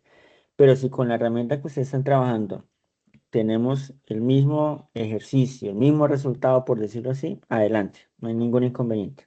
Listo, profesor. Y la otra pregunta es cuántos casos de uso cuántos casos de uso se hacen? ¿Se hacen según los requerimientos funcionales o si son, o cómo uno mide para hacer como lo suficientes o que se adecue al proyecto? Digamos que entre más específicos seamos, más garantizamos que el software sea o se construya de acuerdo a los requerimientos. Cuando ustedes hacen un proceso de análisis, un proceso de que miran qué es lo que quieren, lo plasman en unos requerimientos funcionales, hay algunos que están ligados, es decir, como los que explicamos, el registro y la validación, ¿sí? Entonces van de la mano. Entonces digamos que aunque son dos requerimientos funcionales, se pueden trabajar en un solo caso de uso o lo ideal es que se trabajan de forma independiente. Entonces, una es la validación de usuario, o sea, para que entre el menú principal. Y otra es el registro de información, pero que depende de otro caso de uso para poder trabajar. Entonces, no le podría indicar cuántos diagramas son los adecuados porque eso depende ya de el análisis que realice cada uno de ustedes, ¿sí? Puedo decir, según mi análisis, son 10 casos de uso, pero resulta que otro compañero, porque agregó otros informes, porque agregó otras funciones, pues ya no le van a salir lo mismo, sino que le van a salir por ahí 10, 15 casos de uso. O sea, eso es relativo. Lo que sí buscamos es que los diagramas de caso de uso respondan a los requerimientos funcionales que se identificaron. Listo, muchas gracias, profesor. Con mucho gusto. María. Profe, pues yo tengo mi última pregunta sobre casos de uso. En los casos de uso, lo principal son los clientes o son la administración del sistema. Lo que pasa es que son actores.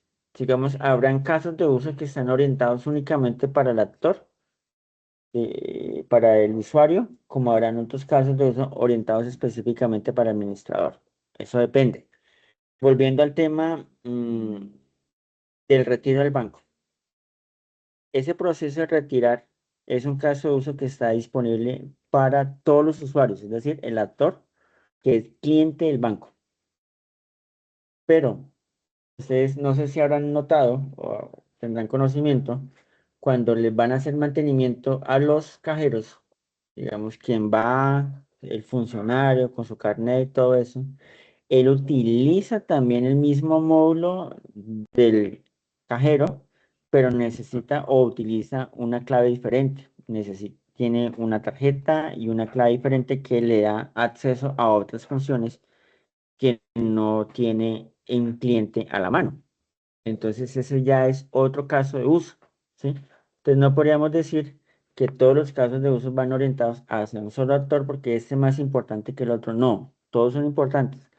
Lo que pasa es que el administrador tiene más responsabilidades que cualquier otro actor, porque él tiene en la mano toda la responsabilidad del software. O sea, él puede agregar o crear, quitar usuarios, actualizar, consultar, modificar, cosa que otros usuarios no podrían hacerlo. Entonces, ¿qué indica uno? ¿Qué hace uno? Digamos que sugiere uno, que ustedes cojan el actor administrador y saquen todos los casos que se puedan con él. Y después miren el usuario estándar. Entonces, cuando ustedes analizan el usuario estándar, va a ser un proceso que ya lo tiene el actor administrador. Entonces ya no va a tener que hacerlo, sino que solamente en la tabla del caso de uso agregas que los actores que pueden hacer parte de ese caso de uso es el administrador, el usuario estándar o los usuarios o los actores que ustedes estén trabajando. No sé si me hago entender. Te sugiero Sí, que señor, trabajen sí. con el administrador primero, para que tengan en cuenta todas las funciones, todos los casos de uso. Y ya después van a mirar de esos casos de uso cuáles son similares o cuáles tienen contemplado a los otros actores. Y ahí van reduciendo. Ahí dice, ¿Alguna otra profe. pregunta? Todo claro, sí, Listo. señor. Listo, con mucho gusto, Marcia. ¿Alguna otra pregunta? Diego, adelante. Buenas noches, señor profesor. Bu- Buenas Eh, noches. para la entrega anterior, yo opté por utilizar casos de uso entre los métodos. Sí. ¿Puedo reutilizar los casos de uso que hice para ese documento? Sí, claro. Digamos, se aplican al ejercicio, si están dentro de los requerimientos del software, claro. Sí, era, por ejemplo, un requerimiento sobre el proceso de inicio de sesión, por ejemplo. Sí, claro, hay casos de usos que son reutilizables, porque digamos que se manejan, o puede ser el mismo, así pasen las versiones del software, por lo menos en los celulares. Necesitan un PIN para poder ingresar, entonces ese mismo caso de uso se aplica a cada versión del sistema operativo. Entonces vamos en la versión 25, 26, 27 y demás, y ahí están. Eh, Steven, gracias, me acordaste, me había olvidado, me encarreté tanto con explicar que se me ha olvidado. Muchachos, para que por favor registren la asistencia en el CIPAS. ¿Listo? Ustedes ingresan por la plataforma, los que se registraron, entonces por favor registren su participación.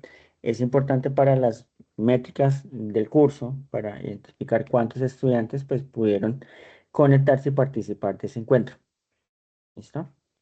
Entonces, sí es importante que por favor hagan el ejercicio de registrar la asistencia en el CIPA. Si no se registró, bueno, digamos que si está habilitada la opción, regístrese. Si realmente el proceso de registrar no encontró, fue porque hubo dificultad con la creación del CIPA por medio del tutor que tienen asignado, entonces lo ideal es que ustedes le escriban ya o a más tardar mañana a su tutor con copia a la directora del curso, a la ingeniera Ana Milena, solicitando que por favor les solucione el tema del registro y la participación o la asistencia al encuentro. Steven, pasa eso, que digamos que hay algunos que se tuvo dificultad del momento de crear el encuentro, entonces no les aparece registrado. Entonces, escríbanle a ese tutor, al tutor que tienen asignado, con copia a la ingeniera Ana Milena, la directora del curso, para que lo registren y le den solución y puedan estar dentro de las estadísticas de participación del CIPAS del curso. ¿Listo? Juan José, adelante. Muy buenas noches, tutor y compañeros. Tutor, qué pena, es que estaba un poco ocupado por el trabajo y hasta ahorita logré poder ingresar a la webconferencia, bueno, a la CIPA. Mi pregunta es si vamos a seguir trabajando en el BPO seleccionado como grupo colaborativo o este trabajo sección 4 es diferente. No, es lo mismo, colaborativo. Digamos que la idea del colaborativo es que pueda cada uno interactuar cuando ustedes entregan los aportes, es para que haya esa realimentación entre compañeros, esa coevaluación, ¿sí? Porque recordemos que en la universidad manejamos los tres momentos de la evaluación, que es la autoevaluación, donde cada uno, pues, a través de su proceso, de las guías, de la revisión de la rúbrica, ya establece un valor aproximado o cuánto puede sacar en la calificación. También tenemos el momento de la coevaluación que se vive a través del aprendizaje colaborativo. Entonces, en la coevaluación, cuando envías un aporte en el foro, los compañeros te comentan y te hacen una crítica constructiva sobre lo que entregas. Ahí ya hay una coevaluación porque ya le están dando un punto de partida si está bien, está mal o qué se le puede agregar. Y llegamos al último, que ya viene siendo la heteroevaluación, donde su tutor o el tutor asignado hace el proceso de realimentar y calificar de acuerdo a lo que entregan. Entonces, esos tres momentos de la evaluación se viven. Y por eso es que se trabaja de forma colaborativa, para que haya esa coevaluación y todos puedan trabajar de forma íntegra y haya un aprendizaje más significativo. ¿No? ¿Alguna otra quietud?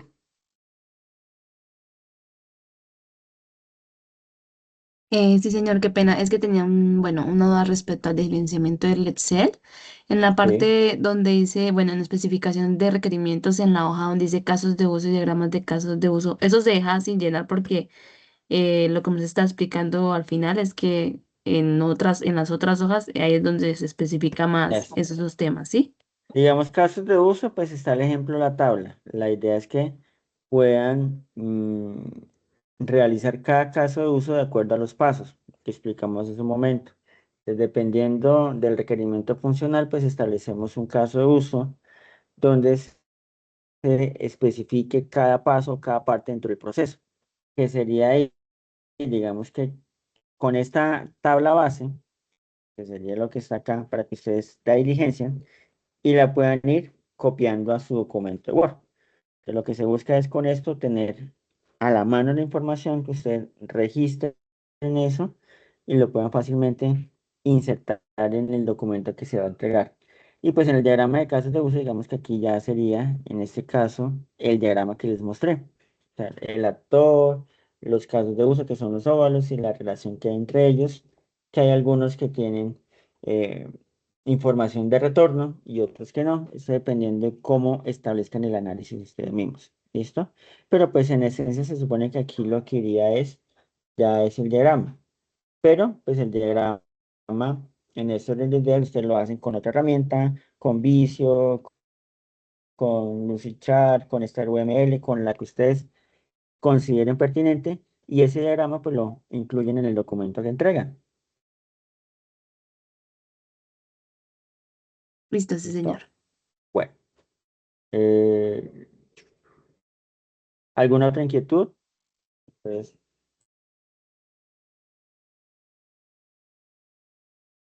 que tengan alguna inquietud para abordarla. Si no hay ninguna inquietud, pues ya siendo prácticamente las 8 de la noche, 2 horitas que realmente les agradezco que me hayan acompañado durante las 2 horas. Sé que fue un poquito largo, pero espero que este haya sido de buen aprendizaje, que ustedes tengan con este material las herramientas suficientes para poder terminar de forma satisfactoria la actividad. Entonces, si no hay más inquietudes, voy a detener la grabación. Nuevamente, agradecimientos a ustedes, a la ingeniera Ana Milena que nos está acompañando de todas maneras en el chat y también al ingeniero César Felipe que nos acompañó en este proceso. Entonces, les deseo a todos una feliz noche y cualquier inquietud, no duden comunicarse con sus tutores. Ingeniero Franklin, ingeniero César, muchas gracias por haber apoyado a este CIPAS, a todos los estudiantes por haber asistido. Mañana tenemos un evento importante, la invitación la estaremos compartiendo ahí en el grupo, en el chat, y esperamos que puedan acompañarnos a este evento de ingeniería. Muchas gracias, ingenieros, muchas gracias para todos. Ingeniero, puedes detener la grabación. Listo, Inge. Muchas gracias.